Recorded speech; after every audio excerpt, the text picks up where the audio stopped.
Finally विश्वमगर is back. तर सबैको मनमा आउने क्वेसन, आखिर विश्वमगर यत्रो समय कहाँ थिए एन्ड किन एक्टिभ थिएनन् विश्वमगर? र अर्को क्वेसन, आखिर विश्वमगर एक्टिभ हुन्छन् र हुन चाहन्छन् भने आखिर विश्वमगरले के कन्टिन्यू गर्छन्? त्यही पुरानो फ्री फायर कम्युनिटीलाई दोहोऱ्याउँछन् या नयाँ गेमिङ कम्युनिटी नेपालको डेभलप गर्नतिर लाग्छन्? नेपालमा फ्री फायर गेमिङ कम्युनिटीमा नेपाली युट्युबर तिमीहरूले खोज्छौ भने यस्ता युट्युबर निकै नै कम भेटिन्छन् जसले नेपालीमै कन्सिस्टेन्टली कन्टेन्ट क्रिएट गरिरहेका छन्।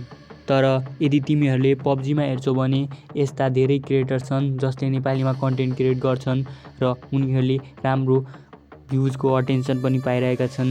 Nepali Free Fire gaming community र नेपाली पब्जी गेमिङ कम्युनिटीमा निकै नै डिफ्रेन्ट छ।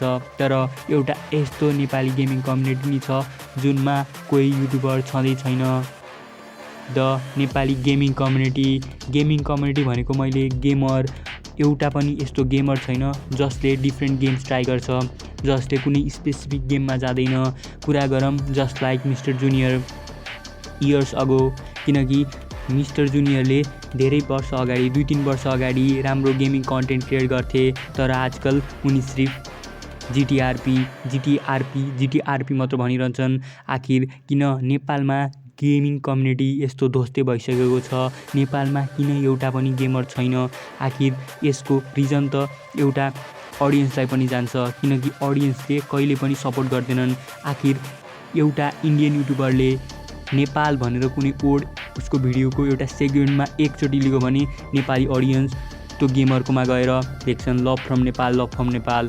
यदि कुनै नेपाली युट्युबरले नेपाली गेमिङ कम्युनिटीमा केही गर्न खोज्यो, नेपाली कन्टेन्ट क्रिएट गर्न थाल्यो भने त्यसको भिडियो कसैले हेर्दैनन्, त्यसलाई कसैले सपोर्ट गर्दैनन्। र म यही चाहन्छु कि विश्वमगरले नेपाली गेमिङ कम्युनिटीमा फोकस गरून्, न कि Nepali Free Fire community, Nepali PUBG community, Nepali GTA community, Nepali Minecraft community, Nepali Roblox community.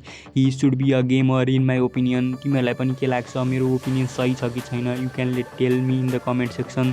तर नेपालमा एउटा गेमरको निकै नै खाँचो चाहिँ छ, कज नेपाली अडियन्स सबै इन्डियन क्रिएटर्समा बेस्ट हुन थालेका छन् र नेपाली क्रिएटर्स पनि इन्डियन ल्याङ्ग्वेजमा कन्टेन्ट क्रिएसन गर्न थालेका छन्। मैले यो भनेको होइन कि इन्डियन ल्याङ्ग्वेजमा कन्टेन्ट क्रिएट गर्नु नराम्रो हो, तर नेपालमा कुनै नि क्रिएटर छैन। So please we need to support Nepali creator and विश्वमगरबाट यहाँ म यही चाहन्छु कि he will rise as a gamer and जसरी फ्री फायरलाई त्यो हाइटसम्म पुर्याए उनले नेपाली गेमिङ कम्युनिटी र नेपाली गेमरको पहिचान पनि त्यही हाइटसम्म पुर्याउनेछन्। See you in next video. अनि हाम्रो च्यानल 3 अर्पणलाई सब्सक्राइब गरेको छैनौँ भने अर्को च्यानललाई सब्सक्राइब गर्न सक्छौ।